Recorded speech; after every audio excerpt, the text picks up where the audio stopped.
세 번째 발제를 맡게 된 명지대학교 실무투자분석학과의 박정호라고 합니다. 자, 제가 오늘 다룰 주제는요, 어떻게 보면 이재명 정권 시대가 본격화되면서 함께 불러 닥칠 AI 시대, 그리고 휴머노이드 로봇 시대, 이런 기술과 이것을 기반으로 한 경제 산업 구조의 변화가 부동산 시장에 중장기적으로 미칠 파급 효과, 요거에 대해서 좀 말씀을 드리려고 합니다.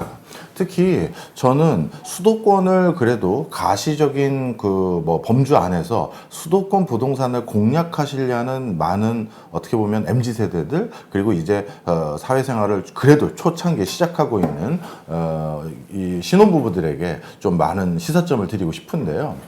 저는 이번에 그 대선 기간 중에도 어느 쪽 정당이든 간에 의원님들 몇 분이 찾아와서 이 나름대로 부동산 시장에 대해서 조언해 줄 거 없느냐라고 했었을 때 이런 표현을 하나 해드렸어요. 저 공식 가지고 말씀을 드렸는데요. 이제 부동산을 투자의 대상으로 바라보는 사람들을 죄악시하는 거는 우리 기성세대가 할 일이 아닌 것 같다라는 말씀을 드렸습니다. 그 이유가 왜 그러냐면요. 우리가 의미 있는 투자 수익을 거두는 방법은 둘 중에 하나입니다. 투자금이 커지거나 아니면 투자 수익률이 높았을 때 투자 수익 자체가 커지는 거예요. 저 둘 중에 하나는 올라가야 투자의 수익이 커지지 않겠습니까? 네. 그런데 국가 경제 성장률이 0%대까지 주저앉아 있는 상황에서 국가 경제 성장률이라는 건 그 나라 안에서 경제 활동하는 사람들의 성장률의 썸이거든요. 그러면 투자 수익률이 지금 뭘 투자해서 어디서 이례적으로 나올 거예요. 가게해서 사업해서 또 주식 투자해도 사실 이제 정말 놀라운 투자 성과를 거두기가 수익률에서는 쉽지가 않습니다. 그러면 결국 투자금 자체가 의미 있게 커야지만 투자 수익이 커지는데, 그래서 요즘 양극화가 되고 있는 현상들 중에 하나도 원래 투자금을 크게 조달할 수 있는 사람들이 투자 수익도 유의미하게 자꾸 거두다 보니까 그것도 양극화 커지는 것도 있어요. 자, 그런데 다시 돌아와서 그러면 사회 초년생들이나 신혼부부라든가 이제 첫 아이 막 학교 보내려고 하는 그 범주에 있는 사람들은 결혼해서 십수년 모아가지고 드디어 꿈인 내 집장만 하려고 하는데, 그럼 그동안 모았던 돈을 전부 다 내 집에다 넣어야 되는데, 즉 달리 말하면 투자금을 전부 부동산에 넣어야 되는데, 그 부동산은 저희 살 집이고요, 이제부터 돈 모아서 투자는 다른 걸로 해보려고요, 이렇게 이원화가 안 된다는 얘기예요. 그러니 지금 젊은 세대는 당연히 집값이 비싸져서 그동안 모은 전부를, 거의 전부도 아니죠, 대출까지 받아야 되니까 앞으로도 20년은 갚아야 되는데, 그 집을 사면서 그게 상승할까요 떨어질까요를 고민 안 하고 산다? 그건 거짓말입니다. 국가도 거기에 대해서 엄정하게 기대하셔도 좋습니다라고 하지 않으면 이제는 LH에서 분양하는 건 전부 미분양 난다, 이 소리 나올 수도 있다. 제가 이런 얘기를 많이 드렸어요. 자, 이런 관점에서 저는 부동산 투기를 조장하는 세력도 아니고, 진짜 우리 서민들 그냥 맞벌이에서 집 하나 장만하려는 사람들의 라이프 스케줄을 딱 살펴보니까 집을 투자의 대상으로 생각 안 할 수가 없어요. 그런 관점에서 저는 돈 내고 오시는 분들이니까 당연히 그분들에게 도움되는 얘기를 해드리겠다, 이런 의미입니다. 그런 관점에서 제가 전통적으로 우리나라 서울을 기점으로 해서 상승 후보군으로 아직까지 저평가되어 있는 지역들로 봐야 된다라고 하는 것들이 라운드 1으로 표시된 지역입니다.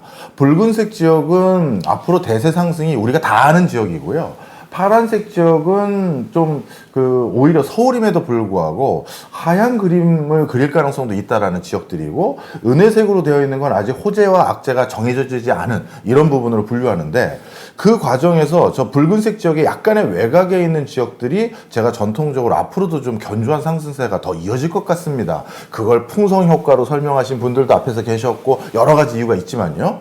그런데 이 AI 시대에 제가 지금 5개 원 중에서 서울의 동남쪽에 있는 대표적인 산업 거점 도시들이 많은 지역들 있죠. 용인, 판교, 그 다음에 안성, 화성, 이런 지역들, 수원도 들어간다고 할 수도 있겠는데, 이들 지역들 중에서 일부는 앞으로 우리가 고심을 정말 많이 해야 될 상황으로 바뀐 것 같아요.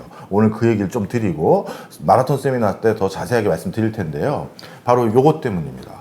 휴머노이드 로봇 시장의 규모가 제가 여태까지 산업 분석했던 것들 중에서 저렇게 연평균 성장률이 높았던 인더스트리를 본 적이 없어요.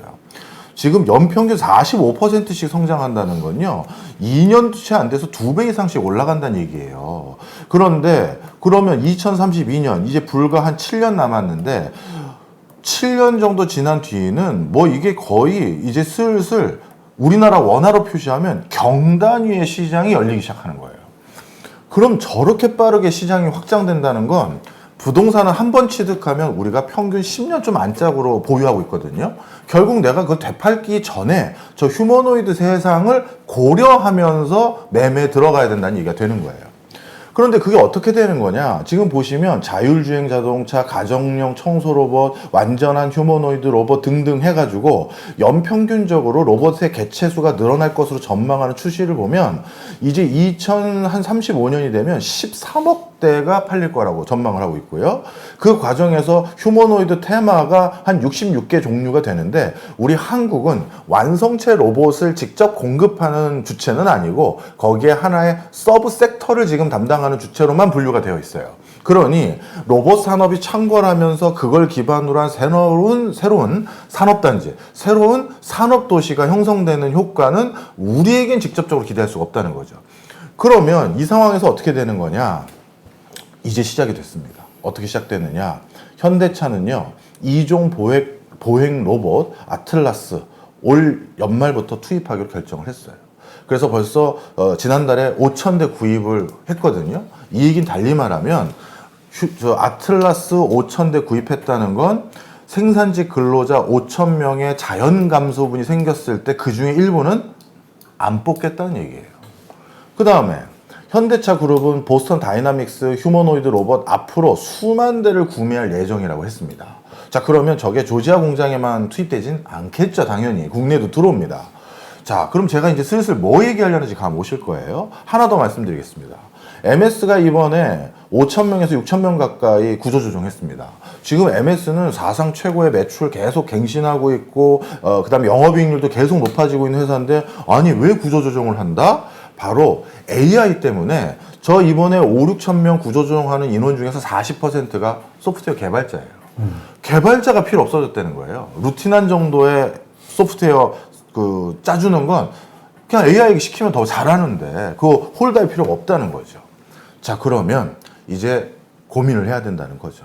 어떤 고민이냐? 지금 화면에 저 오른쪽 하단에 있는 샤오미의 스마트 팩토리, 아마 뉴스에서 보신 분들 계실 텐데요.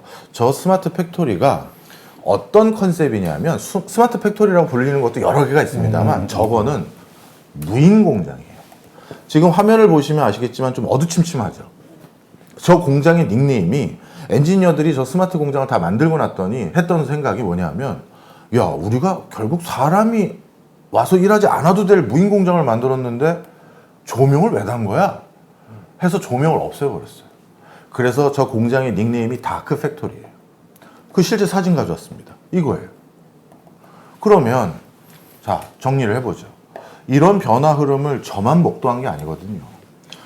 제가 중국 갔다 온 바로 한 달 뒤에 이재용 부회장이 중국 갔다 왔었고요. 똑같은 선전 갔다 왔었고요.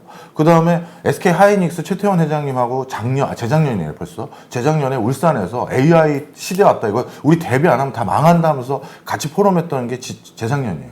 저한테 왜 이거 직접 하시냐고 여쭤봤더니 아, 정말 겁이 날 정도라고 말씀을 해주셨어요.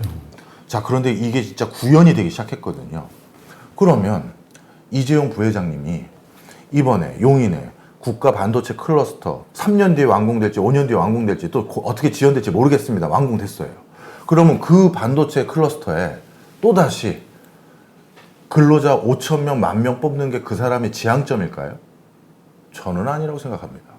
저 변화를 알잖아요. 그렇게 뽑았을 때 우리 가격 경쟁력 어떻게 담보하고 업무 효율도 어떻게 올릴 거예요? 이거는 그 CEO 입장에선 생존과 관련된다고 생각할 겁니다. 그러면 과연 용인에 있는 국가 반도체 클러스터 인근에 그 엄청나게 앞으로 수요 늘 거라고 추정해서 그 아파트 단지 지을 거 정말 그거 채워질까? 슬슬 그 고민해야 된다는 거죠. 그 다음에 앞서 좀 전에 보여드렸던 MS가 소프트웨어 개발자들 대고 해고했다? 우리나라에서 대표적으로 소프트웨어 회사들이 IT 회사들이 모여져 있는 데가 판교예요. 그럼 판교 근처의 아파트 단지는 과연 앞으로 누가 얼마나 더 채우고 그리고 판교 앞으로 더 확장한다는 거. 그건 그러면 유의미한 수요를 어디서 창출하는 건가? 전통적인 셈법에서 다른 고민을 해야 될 시점이 된 거예요. 그렇다면 지금 평택에도 반도체 공장 잠깐 스톱하고 있죠. 그게 대외적인 여러 가지 반도체 업황의 변화와 삼성 내부 전략 전술이 바뀌어서 스톱한 게 맞긴 합니다. 근데 스톱하고 있는 그 사이에 산업 패러다임이 바뀌었어요. 제조 패러다임이 바뀐 거예요. 그러면 다시 공사 시작했을 때 예전에 그렸던 생산 라인 모습으로 그대로 다시 시작하라고 할까요? 불과 2년 만에 세상이 바뀌어버렸어요. 자, 그래서 결론입니다.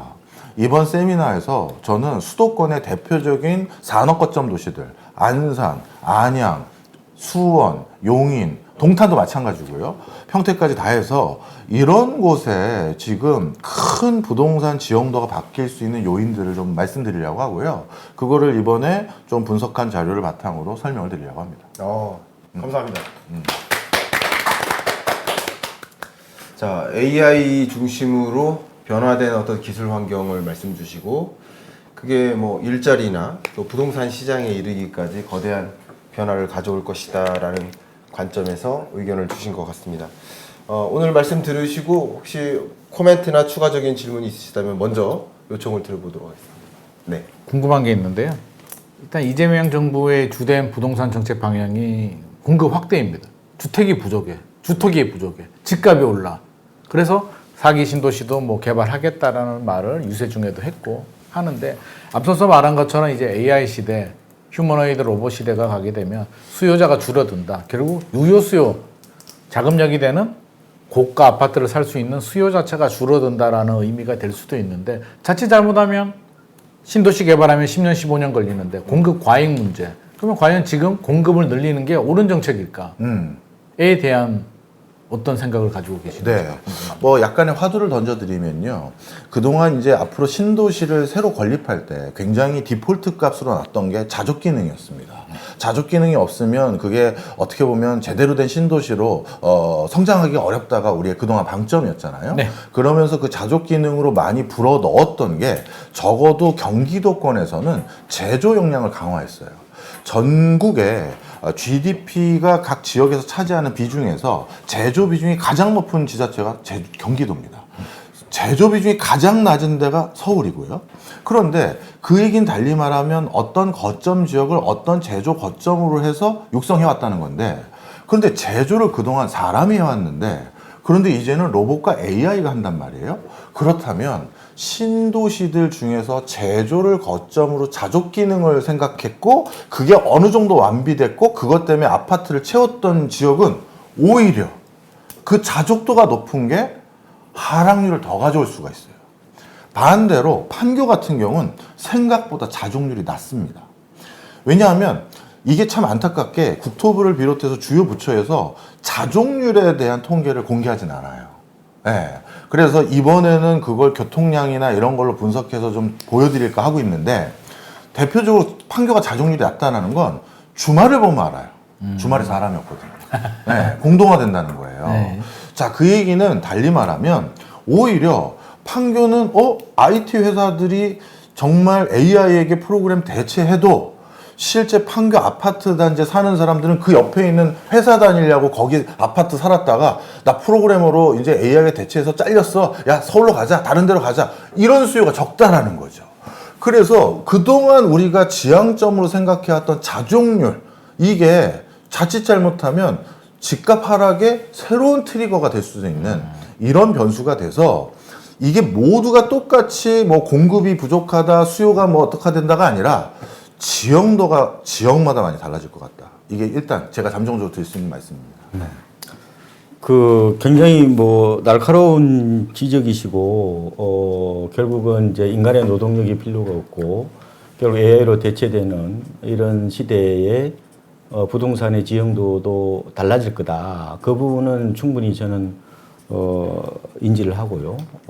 아마 그거는 인구 감소가 우리가 2021년부터 시작이 됐는데, 그거하고 맞물려서 주택 수요를 변화시킬 수 있는 요인은 충분히 있다. 다만 제가 좀 드리고 싶은 말씀은, 그거 하나만으로 주택 가격을 이렇게 예상하거나 전망하면은 또 다른 이제 그 단순 도식이나 혹은 이제 도마에 빠질 수 있다는 말씀을 드리고요.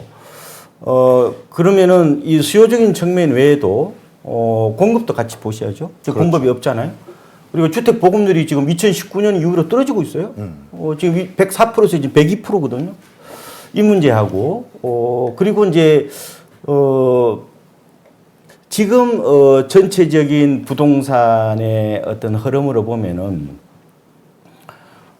과거에 빌딩 샀던 사람들이, 땅 샀던 사람들이, 단독주택 샀던 사람들이, 상가 샀던 사람들이 전부 다 지금 아파트만 사고 있거든요.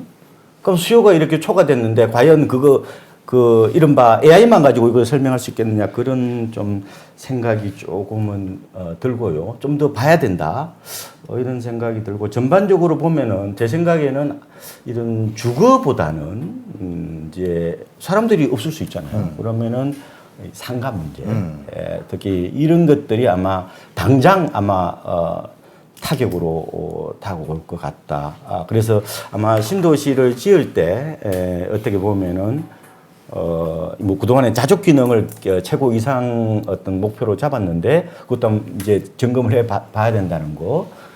그다음에 약간 상가의 어떤 그런 공급 비중도 이제 맞춰야 된다. 그런 말씀을 드리는데, 제 생각에는 지금 경기도 걱정할 때가 아닌 것 같은데 지방은 어떡하려고? 자, 설명 좀 그러니까, 드리겠습니다. AI를 기준으로 이제 그 다음 변화될 게, 자, 사실 우리나라에서 제조 관련한 회사에 종사하는 사람들이 굉장히 중산층 이상의 사람들이 많죠. 뭐 대표적으로 제조 그러면 삼성, 현대, LG 다 제조잖아요. 그리고 경기도권에 대부분 그들의 공장이 있는 것이고, 그래서 이 중산층들의 층이 얇아지면 그러면 이 사람들이 주로 거주 선호했던 대표적인 집값들 중에 뭐 물론 이제 연차에 따라 좀 차이는 있습니다만 그런 지역의 수요들은 어떻게 변화되는지 당연히 이어지는 거고요. 그냥 AI만 보는 게 아니라 그 사람들의 그 어떻게 보면 평생소득에 변화가 생기는 거잖아요. 그리고 자연스럽게 또 AI를 기반으로 이렇게 산업구조가 재편되면 오히려 그 AI를 기반으로 그 플랫폼화된 경제의 탑승에 있는 사람들의 소득은 훨씬 더 커져요. 그래서 강남의 초프리미엄 아파트에 대한 수요는 저는 더 돈독해진다라고 생각을 솔직히 해요. 그래서 그런 것들을 자연스럽게 AI만 보는 게 아니라 이런 변화로 좀 말씀을 드리려고 하고요. 그 다음에 지방입니다. 이번에 이제 오늘은 뭐 10분이기 때문에 제가 다 말씀을 못 드렸습니다만, 지방은 J턴하고 U턴이라는 표현을 제가 가지고 이제 지금 기획을 하고 있는데요. J턴이라는 건 뭐냐면 어느 시단, 일반 시단이나 군단위에서 살던 사람들의 요즘 트렌드가, 야, 여기에서 무슨 기회가 있다고 큰 도시로 가. 그래야 너도 뭔가 좋은 직장 다니고 하지. 이렇게 보내는 게 많았잖아요. 근데 거기에서의 기회 요인이 점점 줄어들게 되면 완전히 자기 고향으로 돌아가는 건 유턴의 현상이라고 일본에서도 그렇게 부르고요. 근데 고향은 아니고 고향 인접한 광역시라든가 그 근처 큰 도시로 가는 걸 J턴이라고 불러요. 예. 그래서 이 두 가지 현상들이 어떻게 추세적으로 이어질지 그거를 이번 또 세미나 때 좀 말씀드리려고 합니다. 말씀 감사합니다. 예. 저도 한 가지 코멘트와 또 질문도 좀 드려볼까 합니다. 좀 부소를 좀 드리고 싶어요. 그러니까 지금 이 산업의 패러다임 변화 속에서 특히 AI와 AI 로봇이 사람의 인력을 상당 부분 대체해 나가는 그런 움직임, 이게 부동산 시장에 분명 영향을 미치긴 미칠 거다. 근데 그 영향이 어떻게 전개될지 우리가 좀 들여다봐야겠다라는 관점에서 굉장히 중요한 어젠다를 좀 제시해 주신 것 같고요. 제가 지금 체감하고 있는, 예를 들면 두 개 기업의 사례를 좀 제시하면서 저도 말씀을 드리고자 합니다. 이제 하나는 이제 어제 마침 그 위메포 대표님과 말씀을 나누는데, 일주일 동안 이제 출근을 하는 게 하루입니다. 그러니까 전 직원이 출근을 안 하고 수요일 하루만 출근하는 겁니다. 그렇게 하면서 오피스 사이즈를 완전히 줄였습니다. 그러니까 오피스 사이즈를 줄이니까 당연히 임차료가 급감해. 고정비가 줄어들죠. 근데 생각해 보니까 재택근무를 하는데도 생산성이 안 준다는 것을 확인했습니다. 생산성이 안 줄도록 그만큼 이 디지털 플랫폼이 그러니까 워크 플랫폼 자체가 잘 구성이 되어 있다. 그러니까 비대면으로 일할 수 있는 그런 기업 내 솔루션이 잘 구축이 되어 있다. 그러니까 상당 부분 그렇게 했을 때 직원들도 만족하고 임차료도 줄고 생산성은 안 줄고 하니까 기업 입장에서는 긍정적이죠. 그래서 위메포가 이번에 처음으로 흑자 전환을 했대요. 그러면서 얘기를 해주시는 거예요. 근데 흑자 전환한 배경 중에 하나가 그거다. 그러니까 이 부분은 무시 못할 AI 혹은 AI 및 디지털 전환에 따른 그 부동산 시장, 상업용 부동산 시장 등등에 미치는 영향이다라고 좀 생각을 합니다. 두 번째 또 한 가지 재밌는 게 지난주에 만났는데 BCG 컨설팅 여러분 너무나 잘 아시겠지만 거기에 이제 한 임원 연구자랑 이야기를 하는데 국내 왜 모든 BCG 컨설팅 이 보스턴 컨설팅 그룹에서 리서치 어시스턴트를 다 뺐대요. 왜냐면 AI를 도입했고 그러니까 AI 중에 챗GPT 중에 리서치 버전이 따로 있어요. 그 리서치 버전으로 도입해서 모든 연구진이 다 AI를 활용하는 거예요. 그전에는 어시스턴트와 함께 일을 하다가 어시스턴트를 다 빼고 근데 이게 더 비용 효율적이라는 건 제가 굳이 설명 안 드려도 되겠죠. 근데 그런 움직임이 BCG만 그런 게 아니라 모든 컨설팅 펌들이 그런 식으로 움직이고 있다. 근데 리서치라는 영역을 생각해 보면 어찌 보면 좀 지적 영역이고 지식 노동이라고도 해석할 수 있는데 그런 영역조차 AI가 상당 부분을 대체해 나가고 있다. 그러니까 이런 것들은 분명 노동시장뿐만 아니라 부동산 시장에도 영향을 미치겠구나. 또 제가 얼마 전에 SK 배터리 공장, 아틀란타의 배터리 공장을 짓고 있는데 그 현장을 다녀왔었는데 차로 출발을 해서 10분을 달렸을 때 그 사각형을 다 못 돌아요. 그만큼 거대한 배터리 공장을 짓고 있는데 그리고 다녀와서 그 SK의 주재원을 파견할 주재원 교육을 참석했습니다. 했더니 그 주재원 인력이 200명이더라고요. 그래서 제가 물어봤어요. 이게 전원이냐? 전원이래요. 그러니까 많은 분들이 과연 미국이 제조기지를 미국에 둘 수 있느냐라고 많은 분들이 의심해요. 왜냐하면 인력 문제, 인건비 문제 때문에. 근데 지금 짓고 있는 모든 공장은 첨단 공장이고 다 무인화하고 자동화입니다. 그러니까 그런 관점에서 이런 어떤 경제와 부동산 시장 움직임에 있어서 지금 말씀하셨던 기술 패러다임의 변화를 빼놓고 들여다보는 것은 상당한 문제가 있을 수 있다. 그런 면에서 저도 굉장히 공감한다라는 첨언을 드리고요. 네. 두 번째는 이제 네. 질문입니다. 네. 굉장히 의미심장한 페이지를 제시해 주셨었어요. 맞아요. 발제 중에. 네.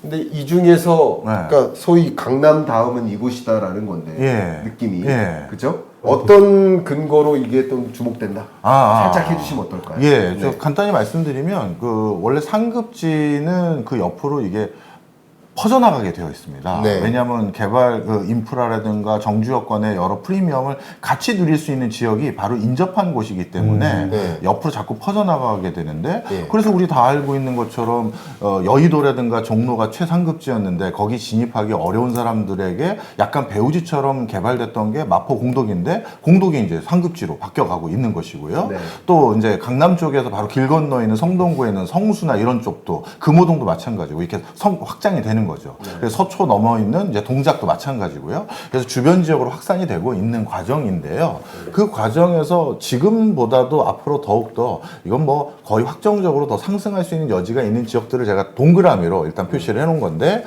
특히 저는 그 중에서 동남권에 큰 동그라미를 그렸던 것도 우리나라 첨단 그 기업들이 거기 많이 있어서 그렇게 해놓은 건데 저 큰 동그라미 안에 10위는 좀 이제 바뀔 것 같다. 그렇죠.